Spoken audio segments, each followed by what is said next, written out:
Yo, what's going on? Welcome to another episode of the It's Needed podcast, where we discuss real issues involving law enforcement in the community. It's your boy Ryan Tillman, founder of Breaking Barriers United, and I'm joined today by light-skinned wonder himself, Mr. Oh No, it's the Popo. You know, when you say that, I wish I had like official intro music. What's funny? I wish I had official intro music. I'll give it to you right here. You said that. I'll give you the intro music right here. Okay. Okay. No, that's the wrong name. That's the wrong name, Ryan. Shout out to my boy Anthony, who I know is listening to this right now, because my man made this intro for your boy. So that's what we're gonna do. Where mine at? Hey, I need him to listen to this. I need mine next. Oh man, hey, shout out to my boy Anthony. Anthony made that little intro song for me. I might start using it on some of my stuff on YouTube, man. So Anthony's a good dude, so shout out to him. It's kind of funny how as soon as you went bump, but you know what? You like stop mid bump. Yeah, you got me over here beatboxing, and you got it like goodness. Professional quality in the studio, production type stuff. We're also joined today by the Savage, Billy. What's going on, Billy? Got my mic today. Oh, good, he is back. So if you guys didn't realize, Billy was out of action last week because, or is it really missing in action? He was missing in action because he didn't have a mic. So that's Billy, the marathon runner, by the way. Yeah, I know. Posting marathon times and stuff. Marathon time. Which we have to talk about that because I kind of want to make this a thing. Mm-hmm. What y'all think? I kind of want to make this. Who do you guys think is will win in a race between all three of us? I'm not trying to race either of you. It depends. Billy, you can't, how long we just talking? Automatically put yourself in the losers column, bro. I can for running, definitely. No. Wait, how long are we talking? First off, well, we all know that I'm gonna win in the sprint, so we might as well just move to. Challenge accepted. No. So we might as well just move to a marathon. Hey, you see that right there? I'm about bro. This Muscles don't got nothing to do with running fast. I'll be out here like that girl that got caught smoking weed. Oh, speaking of that, that's a good topic to talk about right now. Weed. Billy's like, I'm high right now. Billy got happy weed. Did somebody say Bud Brothers? That devil's lettuce. Billy high would probably be entertaining. The devil's lettuce. No, I think it's good to talk about because I've been kind of watching on the sidelines, and there's a couple things going on. Speaking about the Olympics and trials, the one girl who just got caught smoking weed. So you have part of people that think, hey, that's jacked up. They shouldn't ban her from the Olympics or whatever, which they didn't ban her from the Olympics. They just suspended her for a month, but it just so happens to come during Olympic trials and stuff like that, meaning she won't be able to participate in the Olympics, if I'm not mistaken. Mm-hmm. And so, how do you guys feel about that? I'm curious to know. And just so you guys know, if you guys aren't aware, she was one of the USA's fastest runners this year, and she was on her way. And she was doing really, really well, but she tested positive for marijuana, and so the Olympic themselves have a rules that basically say if you test positive, that they said there's enhancers in weed or whatever those enhancers are, and they said that there's enhancers. Yeah, that's one of the reasons why. Okay, is what I've been told. Billy's rolling a joint in the back, just he's like, man, no wonder I've been enhanced all these years. But so what are your guys' thoughts on that? Fair or not fair? Oh, I think it's fair. I mean, I think that the rule is bogus, but I think that it's fair. She knew what she was getting into when she signed up for it, as did everybody else. Like, that's a great answer. You can't be mad. You can't be mad at it. Like, and that's kind of you and I are on the same wavelength with that. I think it sucks, but I mean, it's a hard lesson that you learn, And with everything, I was just having this conversation with somebody else the other day, and we were like, there's rules in life. You can't just do whatever you. Oh, it was because. We just got done dropping somebody off at like a homeless men's shelter.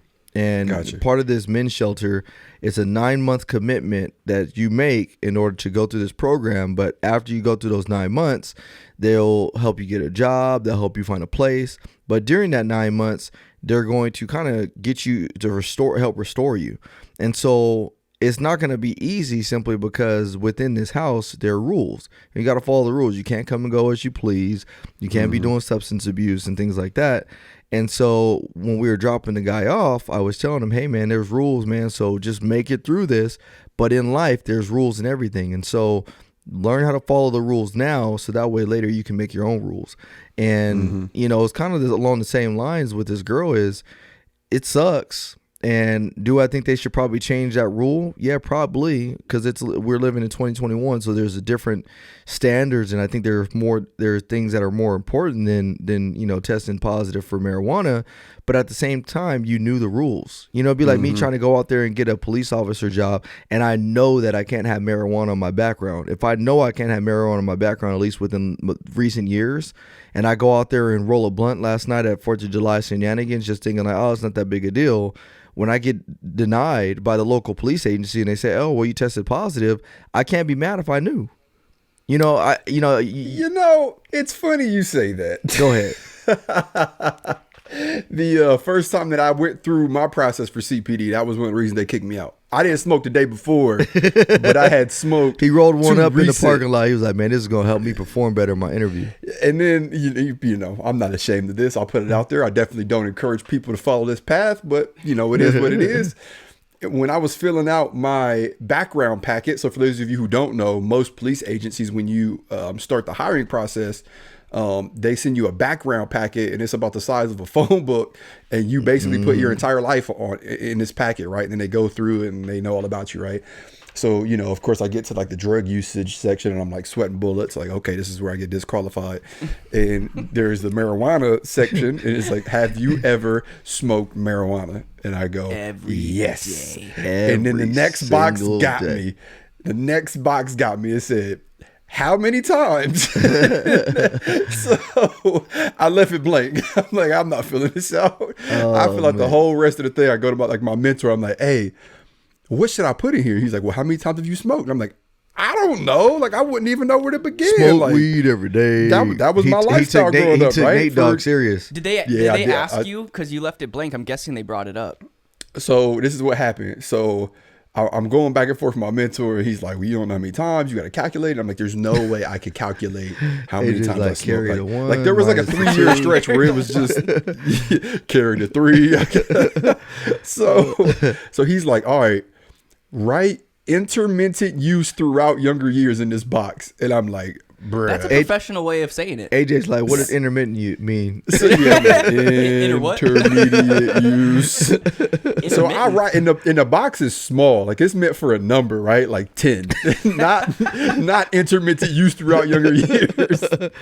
So I fit it in this box. It's kind of hanging out the bottom, and I get to the polygraphist, right? So this is like months later, and I'm sitting in the chair, and I'm hooked up to all these wires, and they're doing a lie detector test. How many times have you used marijuana, sir? AJ's like, man, what was that word? He's literally going through intergalactic use.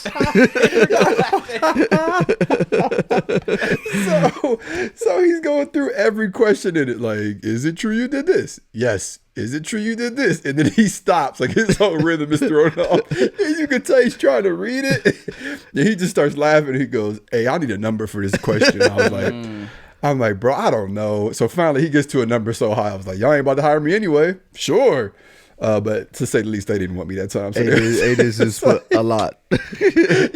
How many times? I just put a lot. I put a sideways 8, y'all. I put infinity. Now, speaking of that, how we're talking about the Olympics and like times are changing, let's change the rule. Do you feel like that rule is kind of changing within law enforcement? Like, let's say it's been a few years since you've even touched it, but a lot of people have that story of like, yeah, I was a daily user. It already has changed. Okay. It already has changed just simply because back in the day, if you use marijuana, I mean, they weren't going to look at you for like 3 to 5 years. Right.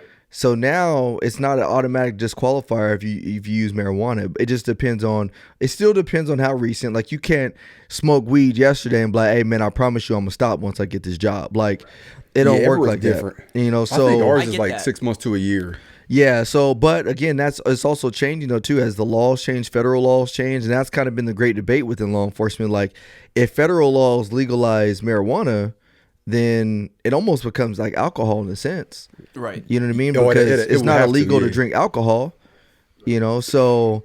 You just can't be drinking. You can't be drinking on duty and stuff like that. So, you know that, and the only thing the difference between marijuana is how long does it last, and you know, so I think we're already starting to see the change in law enforcement. We've already seen it in many different aspects, but yeah, going back to the runner. I mean, if you know, and here's the other thing. Here's the other thing about it is like you are competing for one of the most prestigious things at the highest level that a person could ever compete for, ever. Running too. She running.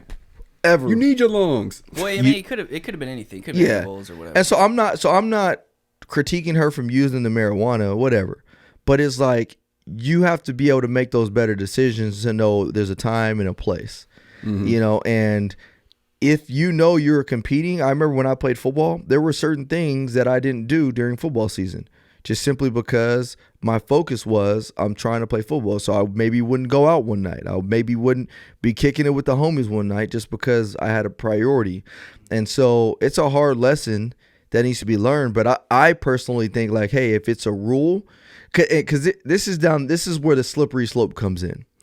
The slippery slope comes in when you got the people that are arguing like, hey, you need to overturn this and allow her to run.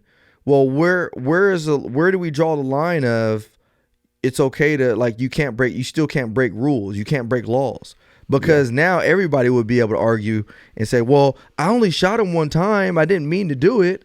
You know, I didn't mean to go out there and sell those narcotics to that person. Like, you know, at what point do we draw the line and say like, no, rules are rules?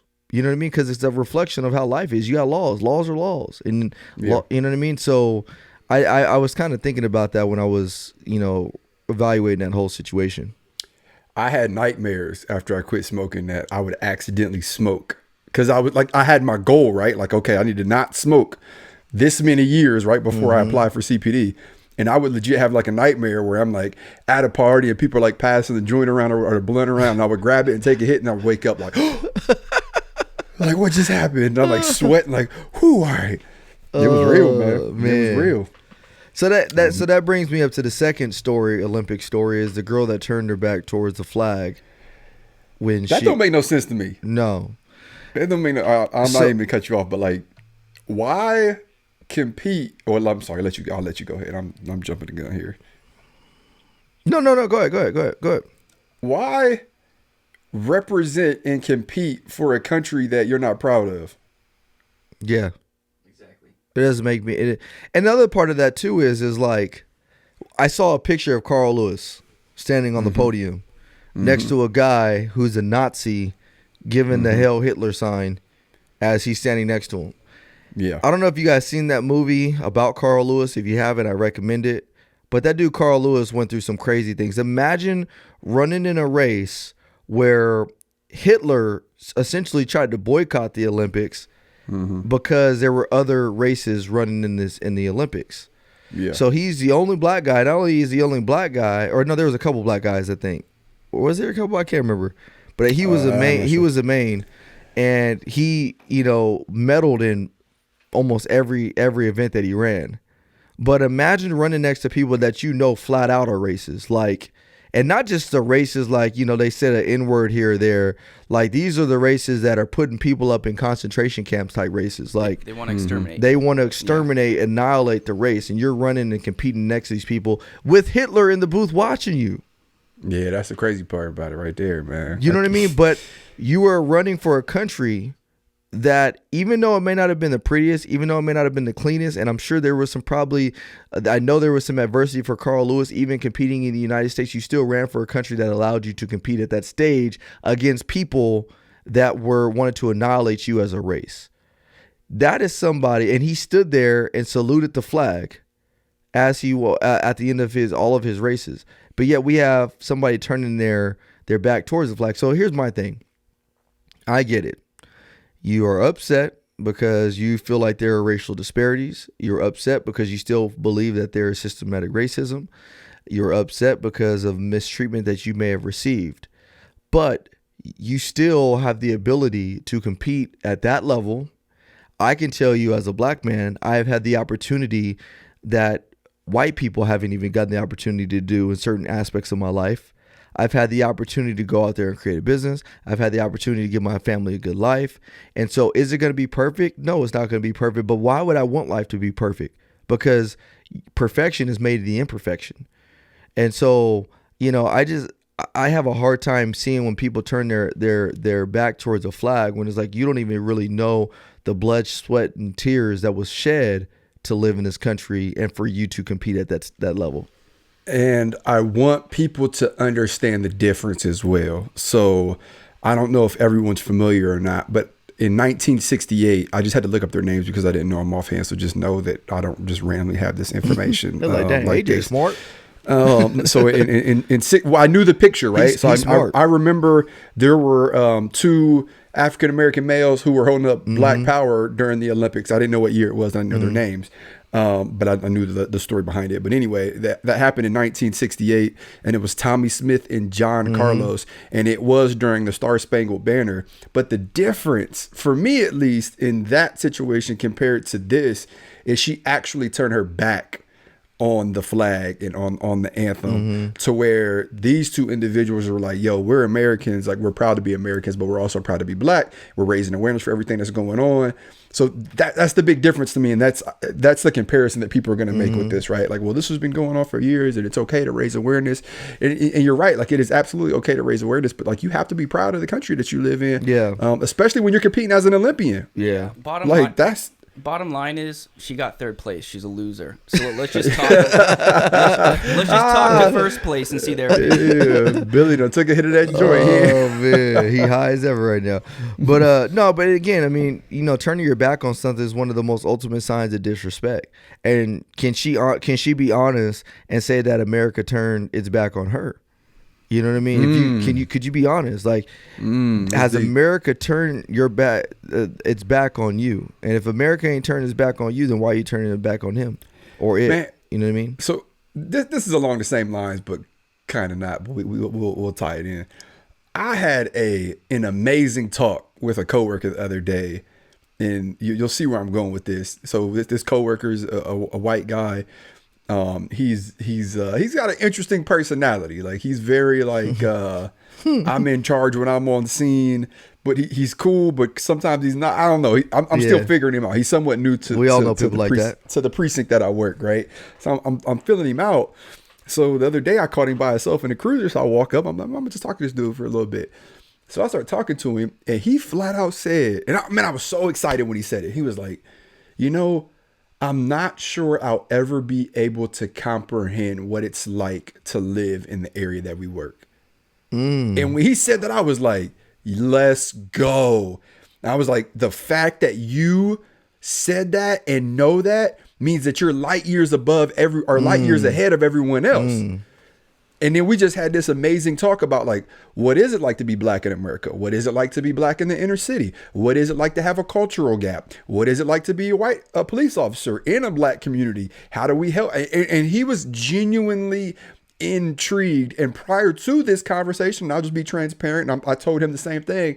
In my head, like I like to ride with the new officers, right? Like if a new officer comes to the precinct, I like to ride with them just because I feel like I bring a unique perspective, right? Like they get in the car with me, we hit up all the spots, right? We hit up all the corner stores, we hit up all the rec centers, the parks, we stop by and hang out in people's living rooms. Like it's just a different style of policing that I feel like new officers that work on my precinct should see, right? But when I met him, I was like, man, I don't even know if I'm gonna ride with this guy because like he might say something crazy, and then we gotta like backpedal, and I'm still feeling him out. But when he said that, I was like, man, you need to ride with me one day. So I think this week I'm gonna pick him up and he's gonna ride around with me. But the fact that he said that, I was like, man, like that is amazing that you understand that. And the reason why I shared that story in relationship to what we were just talking about is a lot of people right now blame policing for the issues in America, to where you have individuals, and I feel like a majority of individuals feel this way. They just may not know it yet or know how to like verbally say it or, swallow their pride and get past it. But you have a majority of police officers who are like, look, what can I do? Like, how can I be part of the solution? Yeah. And then, and it was cool because that conversation where it was just me and him spilled into the substation, and there were probably 6 of us, and it turned into like a really good debate. And, you know, people were like throwing stuff at me, and I'm not physically, but like, you know, throwing ideas at me and their feelings and emotions, and I'm giving it back. And I ended it with this, like, if you're not actively doing something to be part of the solution, you don't have a right to complain about the situation we're in. Yeah. Man, that's good. And you know what's crazy about that is because we're in a unique situation where we kind of get to see both sides of it. And I think we live in a society where you have 2 different sides that are emotionally feeling some type of way but don't know how to express those emotions the right way. So, for example, you take this girl that turned her back against the flag. She probably in her rightful mind has experienced some level of discrimination, or at least as she feels discrimination. She probably is tired of some of the things she sees on TV. And not only that, she's an African-American girl, which I know for a fact. I have sisters and moms that as African-American women have been discriminated against in many ways. Not just because they're women, but because they're black. And so they've had so many different things and prejudices thrown their way that I could probably attest to she has honestly felt some type of way. But because she feels this type of way, her way of protesting is turning her back against the flag, but is that necessarily the right way? Which on the flip side of that, you have those that are going to see her turn her back against the flag and not going to look at the depth of why she did it or try to understand why she did it. They're just going to see a black girl turning her back against the flag, and they're going to automatically classify her as in her own category. And so you have them that start to think this certain type of way about her and maybe other black people because she simply turned her back, not trying to see the context to it, where you have people like you and I that come in the middle and say, look, I can understand that she probably feels a certain type of way. I could understand why she thinks she wanted to do it as her way of protest, but was it the right way? It wasn't the right way. And for the other people is like, look, there's a reason she feels this type of way, and you can't negate that fact either. And it's kind of the same thing when we talk about policing, is that you have a whole bunch of people that feel a certain type of way that don't know how to reflect their emotions. You have a lot of people that feel like police are just corrupt, they're animals, or this and that, and they don't, and so how do you react? How do you respond to those internal feelings that you feel with police? A lot of people don't know how to respond, and then you have the police officers that just look at every single minority in the community like they're corrupt, or, they're all criminals, or this or that, just because that's the majority of what they see. Me and my wife had an interesting conversation, and the conversation was simply that. It was like, just because you see a majority of minorities on social media or in the media doing a lot of this criminal behavior doesn't mean that they're a direct reflection of what the minority community is. The same way that just because you see law enforcement doing all this crooked stuff on social media, kicking people, punching people, killing people, doesn't mean that they are a direct reflection of what the profession is on a whole. And so we've all been slanted, and we've all been, forced to, marginalize a lot of these different people in these professions or the community, to where we start to think of them as being a majority as opposed to just being a minority of what we see. Yeah, no, you're absolutely right. So something that gets brought up often when I have these types of conversations with people is, and I like to set the setting of, you can say whatever you want during this conversation and no one should get offended. Like, as long as you don't have malice in your heart, as long as you're not like speaking out of anger, I want you to speak your mind, and I want you to tell me why you feel the way that you feel, so we could continue this genuine conversation. So I'm just let me set that up before I say this. But a lot of times what people say is, so I'll say this is, the city that I work for just recently released our homicide stats, and I'll read them really quick. And then as I'm reading these, what I want you to do as the listener is just think about them for a minute, and then think about the first thing that pops out in your head. Okay. So, as of June 30th, 2020, there have been 99 homicide investigations. As of June 30th, 2020, so this is 2021 at first, now it's June 30th, 2020, there were only 59. The same date in 2019, there were 55. And then in 2018, which was our deadliest year prior to that, was 63. So then these are all FBI stats, all right? So we talk about victims. 66 of these victims were male blacks, 12 were female blacks, 14 male whites, 4 female whites, 2 male Hispanics, and 1 male Asian, totaling 99. Amazing. All right, so then we have suspects. Keep in mind, a lot of these are unsolved or they can't release the information yet, so this is why these numbers are off. Suspect race, male black, 40, female black, 2, male white, 4, female white, 4, male other, 1. Then there's an age group, so the age of homicide victims, 1 to 12, 3, 13 to 7, 6, 18 to 21, 20, 22 to 30, 29, so on and so on and so on. So what gets brought up when that gets sent out and in other conversations? Well, this isn't me speaking. These are individuals who feel this way, right? Well, I seen this stat that Blank City put out, and it showed that an overwhelming majority of the suspects and victims are male blacks, are female blacks. That tells me that they're more prone to violence, so I should approach these situations differently. Not true. Let me tell you what's not true. That theory is the same theory that people sometimes use with incarceration. So I've heard this before, and I've actually had a really good conversation with one of my mentors about it, who got me hip to the way to approach this. And the argument is, people will say, well, a majority of prisons are filled with male blacks. Isn't it safe to say that that male blacks are more prone to commit crimes and be incarcerated? No, because a majority of black people are not in prison. The same thing with this stat. A majority of black people aren't homicide suspects or homicide victims. So you can't go into these situations with that thought process, because the roles have recently been reversed. And we, out of all people, we being police officers, should know what this is like, right? Like, we see a video of a police officer doing something and we automatically think, oh, the police are bad. And us as police officers are like, no, that's one police officer. There are a million in the United States. Like, how are you comparing the two? But yet sometimes we can't see the opposite end of that, or the opposing end of that. So I just want you to keep that in mind when we talk about stuff like this, because you may have thought that, and that's fine, but it's not fine to continue thinking that, or to not have these conversations where you learn and grow and are open to hearing opposing views. Well, it's almost contrary to the whole idea of seeing is believing. You know, we see things and therefore we must believe it.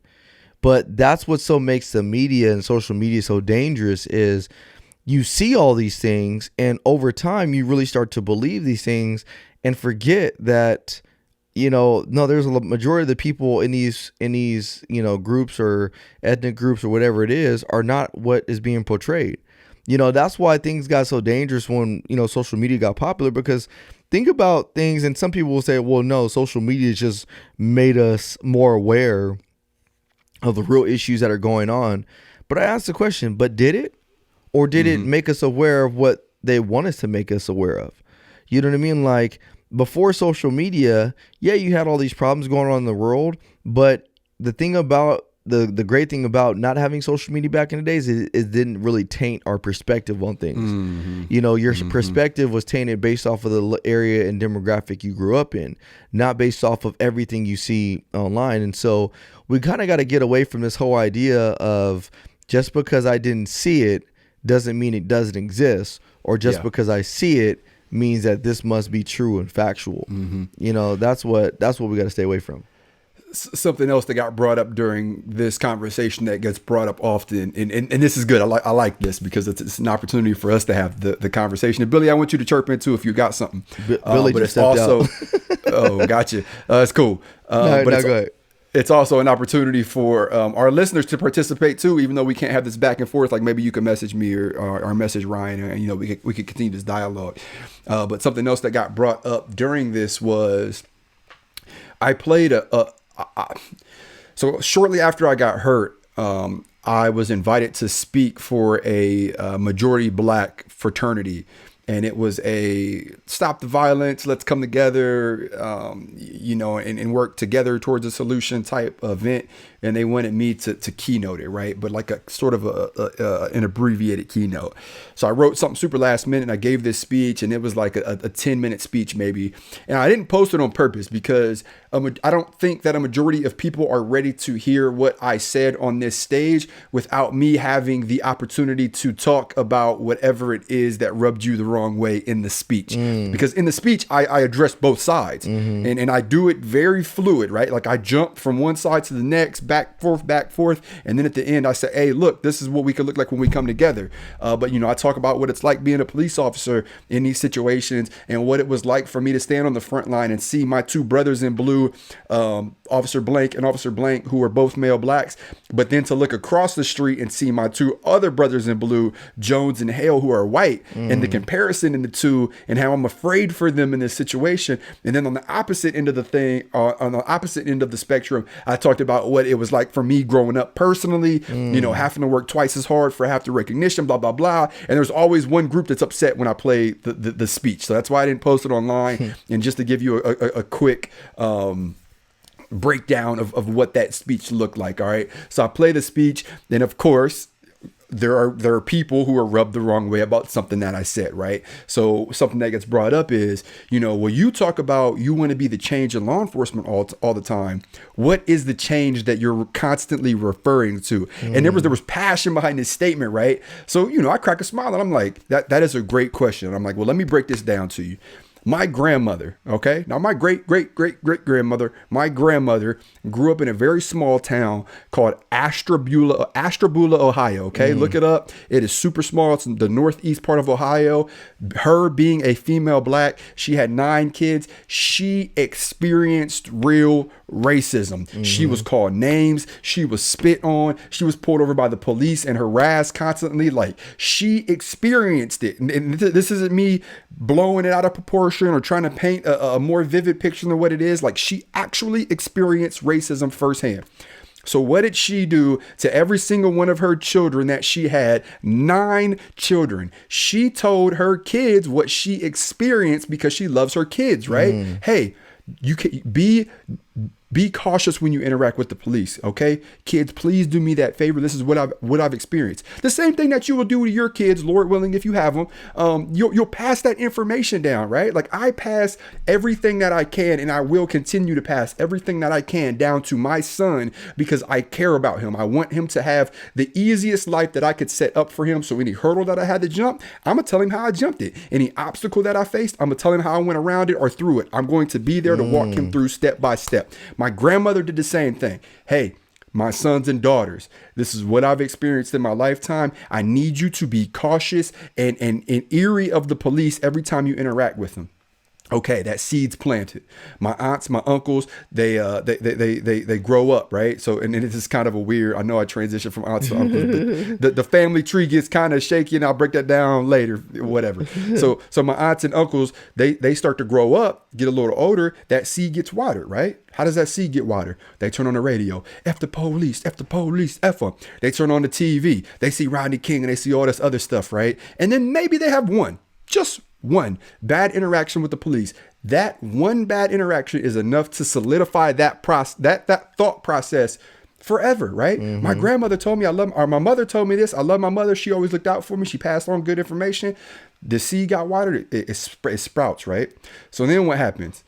That person has a kid. That same information gets passed down again, and again. So when I talk about the change in law enforcement, and when Ryan talks about changing the face of law enforcement, what we're talking about is breaking that cycle, is stepping in and introducing positive interactions, genuine relationships, having those conversations and getting to know each other so we can meet each other on a level of empathy like never before. Because then what happens? The cycle breaks. I'm a perfect example. I just told you my grandmother had this, passed it down. It got to me. I thought this way until I was 18 years old. It took one. positive interaction to change my thought process forever. Now I'm a police officer, and I'm out here doing the exact same thing. So then we go, and not to keep going, but we go back and forth for a little bit, and we're kind of getting off topic. And I tell this officer, I go, if you get bit by a pit bull every time you see a pit bull, you're gonna start looking at pit bulls sideways, right? Like, I don't mess with these pit bulls. And then you have a son, you can be like, hey, son, stay away from these pit bulls. But what if your son grows up and every time he see a pit bull, that pit bull run up and lick him in the face? What's that gonna do? What's that gonna do to the way he thinks? Mm-hmm. He's gonna be like, well, Dad, I appreciate everything you're saying, but maybe these pit bulls have changed. Maybe these pit bulls are different than the ones you've interacted with. Maybe they're of a different breed. Maybe they're of a different owner. Maybe they were raised differently. Maybe the times are just different. But Dad, every time I see a pit bull, they look me in the face. So I might be eerie approaching them because of the seed that you planted, but I'm going to embrace them when I get the opportunity to because of what I've experienced. And that is what the change looks like in our profession. Man, that's good. And so, one of the coolest things that I've seen happen being a police officer is I'll see, a black man walk into the police station and he'll come in with his kids or his son. Is like, look, I'm here because I want my kids to have good interactions with police officers. I want them to know that not all police officers are bad. And when I see that, it encourages me because I know it wasn't easy for that person that brought his kids in for many reasons. Man, one, the simple fact of you got to recognize, if you're somebody listening to this podcast, how difficult it is for somebody to step out against something that's not the popular thing to do. Because you got to understand that not liking police in the black culture is one of the things. Like, this is just what we don't do. We're not cool with police like that. So when you're stepping out there, you're stepping out on a limb in fear. The lion's den, in fear that your own community is going to look at you weird because you're trying to become allies with police officers. You're now trying to become friends with the enemy. And so for him to step out on that right there is, gives me hope. But the other thing that gives me hope is that, he is allowing his kids to turn the tide on what they believe law enforcement truly is. Everything that you just said and demonstrated. And so that's, again, I've told you this many times before. You've been following this podcast. That's how I live my life. Like, I truly live my life, especially when I put on that uniform, is like, I can be the person that can turn the tide for this one person. That's all it needs. That's all you need, because you'll have this compound reaction that over time you impact one person. That person impacts 5 people. Those 5 people impact 10 people, and so forth and so on. That happens, but it has to start with you. And so if you're listening to this podcast, you can be the catalyst. No matter whether you're white, you're black, you're Asian, you can be the catalyst to that change. Some people are going to listen to this and be like, well, I'm a white officer, and so they're not going to listen to me like they're going to listen to you. You're wrong. As a matter of fact, you have more power than I do because they view you already as the enemy. Yes, it's almost sir. like AJ just said. It's like, because they view you as the enemy, they view you as that pit bull.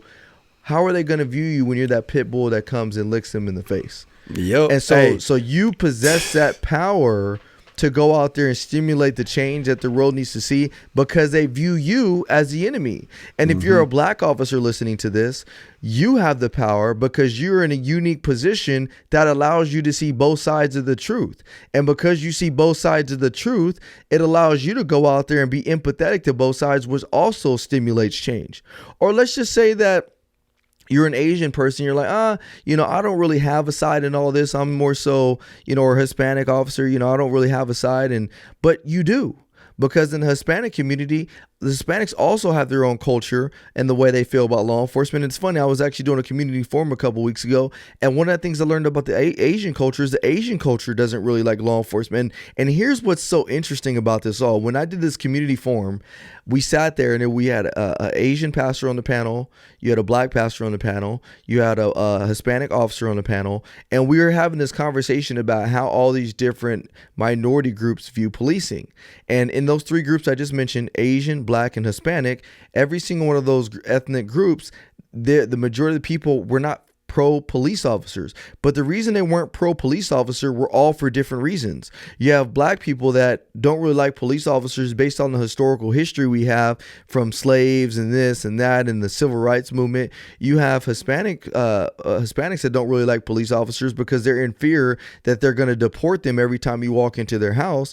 And so and not only that, they have this culture from Mexico or wherever it is where police are legitimately corrupt. And then you have Asian, where the Asian culture, if you go to China, where the police officers are legitimately oppressors. They are an extension of the government who is an oppressor.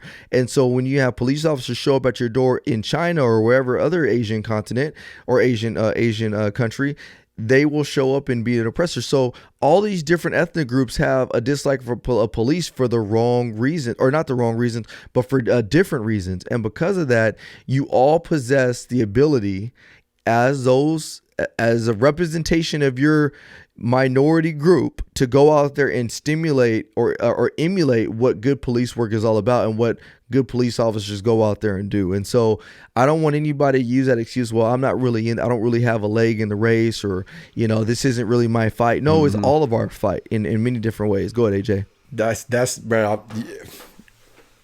Man, this is why we have the podcast, bro. Like, this is legitimately why we have the podcast. Like, we be on the same wavelength, man. So another officer actually said that, and he was like, well, I feel like you have a skewed perception of reality because you're biracial. And I ride with this guy. I don't want to say often, but often enough to where he's seen, me out in the community doing what I do. And he's like, because you're biracial and you come from where you come from, it's easier for you to interact with people. People see you and they're like, oh, it's the popo, and let's do a TikTok, and let's do this and let's do that. And I'm like, well, hold on, time out. First off, I've been at this 10, 11, 12 years. Like, this ain't just happened overnight. Like, these are the fruits that I've planted seed of, exactly, of my labor, my hard labor, my blood, sweat, and tears. And the second point to my second point to contradict what he said was, so about 6 years ago, I was handpicked to be on this task force where we went around citywide and we arrested violent criminals, and it was called the Violent Criminal Task Force work group. And we got after it, man. Like, we come in plain clothes, we work plain cars. I mean, you name it, man. Like, we setting up cameras, we doing all the cool stuff like people want to do when they get in policing, right? But when I first got on, I met this older officer that's white, okay? And I mean white, capital letters, WHITE, white, right? And he was a chameleon. I mean, he could go into the blackest community and just sit down on the couch and start talking to the grandma and put his arm around her and start talking, and the girls would be flirting with him, and the dudes would walk up and dap him up like, oh, what's up, man? And he had a nickname. I'm able to put all his information out there because people listen to this podcast. But like, I was so blown away by his presence and his ability to like maneuver so effortlessly from culture to culture. And I was so blown away that I actually like took that story and who he is to like my really good friend / mentor, was telling him about, like, man, this white guy is just like, man, he going to all these like black communities and Hispanic communities, and he's so welcome, and people like welcome him in. And you know why?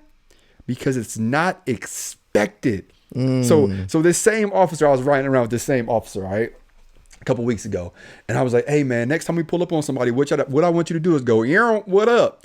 And he was like, what? I was like, just watch. So we're cruising around, and I see a group of people, and I'm like, Aaron, what up? And they're like, oh, what's up, AJ? They dap me up. And they, oh, nothing, chilling, taking pictures, talk for a little bit, cruise down the street. Aaron, what up? Oh, what's up, AJ? Hey. He's like, what does that mean? I was like, bro, it's just something I've said since I was a kid. Like, it's just a thing, right? Like, at least over here in Ohio it is, right? We just go, Aaron, and there's people like, Aaron, what up? So I was like, just try it. I want to see what people's reaction is, right? Like, you're going to be my guinea pig today. So we're like, all right. So I pull up to this intersection that's notorious for people hanging out in the corner, right? And I pull up and I was like, you got to say it with confidence. And I give it to him. I felt like a proud dad. He leans out the window. He was like, hey, Aaron, what up? And before they knew what they were saying, they were already replying. They were like, hey, what's... And they stopped and looked at him. And then they all busted out laughing like, yo, what? What did he just say? And before we knew it, they were all around the cruise like, yo, hey, man, who is this dude? AJ, where you find this dude at? What he know about Aaron? It was unexpected. Yeah. It was unexpected. You know what that was? That was the pit bull lick in the face. Oh, this pit bull just licked me in the face. Yep. Let me pet him a little bit. Oh, this is a really friendly dog, actually. He's like jumping on me and his tail's wagging. He's not, the hair on his back isn't raised at all. Like, he's a friendly dog, right? Like, that was it. It was unexpected. Man. So you actually have a leg up on this situation much more than we do. Even though we already have the fruit on the tree, you have the capability of making this tree grow much faster than what we did. Man. Hey, Billy, that's the title for this podcast, bro. The pit bull that licks you in the face. That's the title. Friendly pit bull. You know, and it's true. And you brought up something, a good point is the fruits of your labor. Like, what are the fruits of your labor going to be? If you're that officer that is, you know, mad about everything and upset and just, you know, irritated because you got passed over on the promotion, you're mad because you got passed over on the special assignment, are you going to allow all of that stuff to carry over into how you do your day job or to carry over into how you're a human being? And so it's the same thing, you know, last night we did 4th of July enforcement, and we the city I work in, we're very proactive about going out there and issuing citations for, you know, unsafe fireworks, and rightfully so. I understand it. Like, I don't really like doing it just because I don't really like citing people, but at the same time I understand it. I understand the philosophy, and I'm behind the mission of the chief and the city manager, simply because we've seen too many people blow off their hands. We had a huge explosion here probably like 3 months ago of a house in Ontario that got blown up, and so I understand why we need to get these unsafe fireworks off the street. And so I go out there and I get behind, I'm a troop, and I fall in line and carry out my orders. And so, you know, I seen that out in LA. Oh, you saw that one too? Yeah. When they blew up the truck. Yeah, that was crazy. That was a crazy video. That was crazy. And so, you know, last night we're out there and I'm giving somebody a citation for unsafe fireworks. And mind you, this is $1,000 ticket. So it ain't cheap. Woo! Yeah. 1,000 times no, bro. You get caught. Cali different. Yeah. 1,000 times no. So $1,000 for, you know, unsafe fireworks. So I'm writing, and the dude I'm writing it to is pissed. Like, he's pissed. And, you know, I tell the new officers when I show up yesterday to work, because a lot of the new officers, this is their first 4th of July they got to work. So I'm like, hey, your word for tonight is de-escalation. Let me just, that is your word for the night is de-escalation. And so on every call that I go to and I'm a write a ticket, the first thing I do is I go into de-escalation. I empathize. Hey, man, look, I don't really like doing this. I'm not going to lie to you. I hate writing tickets for people. You guys are having a good time. I understand you. I understand that you guys are enjoying yourself, but you got to also understand, son, that doing this job long enough, I've seen people blow their hands off. I've seen people blow houses up. I've seen fires every single year. And so there's a reason we go out there and do this enforcement. And they usually starting to come down. So anyways, this one guy, I'm telling all this stuff, and he ain't listening to a word I'm saying, bro. He done tuned out my de-escalation out the window, bro. He know in his mind, he about to come out $1,000. Yeah, bro. I could have told him that Jesus is at my car, and he wouldn't have heard that, bro. Yeah. But it's funny, though, as I'm talking to this dude, there's another gentleman that walks up, and he was on liquor a little bit, but another Hispanic gentleman, he was right next to him, and he was like, "Oh, Tillman, what's up?" He was like, "Do you remember me? Do you recognize me?" And I'm like, and it happens all the time. So I'm like, can't remember. He was like, "Remember?" He was like, "You're the one that helped me with my custody battle with my child." He was like, "Remember his mom took him away from me, and I filed that child abduction, parental abduction case with you." And I was like, oh, and it immediately it clicked. I was like, oh, I definitely remember. He was like, "Man, Tillman, I just want to let you know, man, the courts awarded me full custody of my child. Nice. Man, I appreciate you so much, man." He gave me a hug, everything. And it's funny, this dude is all hugging me as this other dude on my right is all pissed off because I'm giving him a citation. But the moral of the story is that those were the fruits of my labor. And the labor in that situation was being there for somebody in a tough situation, realizing that this was the worst time that this person is going through in his life, and still treating him like a human being. I wasn't treating him like a report call. I was treating him like a human being. And sometimes as officers, we have a tendency to treat people like the call we're on. You know, oh man, this is a stupid, grand theft auto of a vehicle. Oh man, it's just another report. And I understand that as officers, you go on, you get stacked up with paper calls, but you also got to remember that those calls, they are, for that person, one of the biggest things or biggest moments of their life. And if you treat them like the call, just another call, they're going to see it. But if you treat them like the human being that they deserve to be treated, that's what you call labor. It's the same thing last week when I was out there on patrol and bike patrol for the 4th of July. And I had all these people, I had some of the gang members come up to me and they were like, oh, yo, Tillman, what's up, man? How you doing? Man, we out there eating tacos together, just chilling. We put the cat and mouse game aside for a little bit. And we out there just kicking it. Yeah, you know what I mean? For And sure. And there's a there's an understanding between each of us that like, hey, look, you know, I got a job to do, you got a job to do. You know, sometimes you run, sometimes I'm gonna chase you. But tonight, that's not what this is about. Tonight, this is about breaking bread with one another, while you're with your family members, and we still recognizing that we're still men. And those are the best conversations. Yes, those are the best conversations, and that's what me and AJ are referring to when we talk about labor. So I ask you, the listener, right now, if you're listening to this, what are the fruits of your labor? You know what I mean? This just, like AJ said, this just doesn't happen overnight. This just doesn't, you're not going to go to work tomorrow and all of a sudden everybody's going to be screaming your name. No, you need to start sowing into your community every single day, day in, day out. So that way, 15, 20 years from now, when you retire, not only do the people that you're interacting with today know you, but their kids are going to know you. Their grandkids are going to know you. They're going to know, man, like, man, that's Officer Tillman. Or when my kid takes over the helm and my kid ends up being a police officer in the city I work for, they're going to be like, man, your daddy was a good man, or your daddy did this for me, your daddy did that for me. That's what you call the fruit of your labors, and that's how you slowly start to change the face of modern day policing. And let me tell you what that looks like, because sometimes you need to know how good the apple is in order for you to want to plant the seed, right? So let me tell you how good this apple is. Friday, I was driving past this rec center that I always do. Like, I got my routes, right? Like my spots that I check up on, whatnot. And I see this grandmother of Ty Ty, right? So like Ty Ty is a kid that we give the kids to. I owe him a suit. There's 10 kids. Grandma lives in a 2-bedroom apartment, right? She takes care of all the kids. So we check up on them all the time, right? And they're all my little buddies, right? Like, I know them all. Like, so I see the grandma, she's by herself, which she never is. So I hop the curb, boom, drive up to her. I'm like, hey, what you over here doing? And she's like, oh, I had to take a walk. The kids getting on my nerves. And, she just going off. And she always got some tea for me. So she like, yeah, such and such being arguing. They was in the parking lot going back and forth and blah, blah, blah. And I'm like, oh, yeah, they ain't nothing but drama. I got to call on them. And I'm going to go talk to them once I leave here, because the kids don't need to be seeing that. And as I'm talking to her, this 20-year-old female white is walking a dog. And she's like approaching us. And I see her. And she's kind of like this scowl on her face, like in her mind, she's like, "Why is this police officer harassing this black lady?" Right? Like that's the look she got on her face, right? So I'm like, "Oh well." So I'm gonna say hi to her when she walked by, because I could be wrong in my assumption, right? So I'm talking to her, and a female walks by, and I was like, "Hey, how are you doing?" And she goes, and looks at this grandmother who I talked to through text, phone calls. I was just talking to her this morning when I'm not at work, like been to her house off duty. Like, at this point, this is family to me. Looks at her and has the nerve to say, "Are you okay, sweetie?" And she got cussed out faster than the wind could blow. She was like, girl, don't you come over here. She was like, first off, I don't know who you are. She was like, this man is family to me. She was like calling her every name in the book. And I'm like, I'm trying to put the fire out, right? Like, whoa, no, hold on, wait, no, I'm laughing, right? Like, oh no, you don't got to do that. You don't got to do that. That's what the fruit looks like.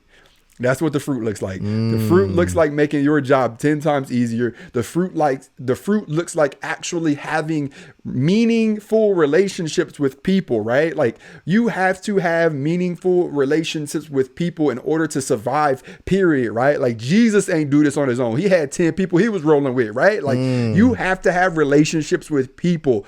That is what the fruit looks like. Why not? Why not? Why not? You sit in your car, you spoon with other officers, you sit at the substation, you find other stuff to do. It's time to realize that your priorities may be a little off. There's nothing wrong with admitting that. Even more so, there's everything right with admitting that and making it something that is a priority in your life. We're telling you from experience, the fruit is good. The fruit is good, and there's a lot of it on the tree. We've been watering it for a while. Come join the Cool Kids Club. Trust me when I say this, you will like it. I got to hop off here because it's past my time. Hey, real quick. One has to go. Kid movies. The Goonies, Sandlot, Home Alone, or The Little Giants. Oh, ooh, that's rough. Sandlot.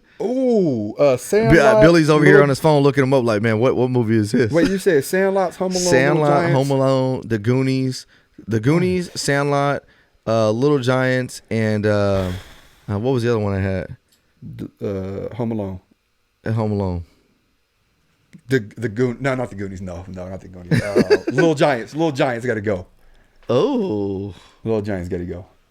Oh. Sandlot, Truffle Shuffle. You can't get rid of that. What Home about Alone, you, Billy? I had to Google what Little Giants was, so that's got to go. What? Oh, wow. I don't think That's I've kind of ever seen offensive. I don't think I've seen it. That's kind of offensive. Billy. That's kind of offensive. We need you to go home and watch that immediately. I'm a football guy, so I'm going to say The Goonies has to go. No. I don't mind that. I think The Goonies is kind of an overrated movie. Like, I think it's entertaining and fun. I gotta go on that note. Hey, bro, go handle your business. It was a pleasure. Thank you to our audience. Please continue to subscribe and like the podcast on YouTube. Like it, 5-star rating, 5-star review, and on Apple iTunes. Make sure you give us that review. It helps us climb up those charts. We want to continue to climb up the charts so we can give you guys this great content. We appreciate you. We love y'all, and we'll see y'all next week. And before I say my piece, I'm being interviewed by 10 TV today. They're doing a big story on me, so when I post it, make sure y'all share it and like it to get that story out there to everybody. There it is. Make sure y'all post. Peace.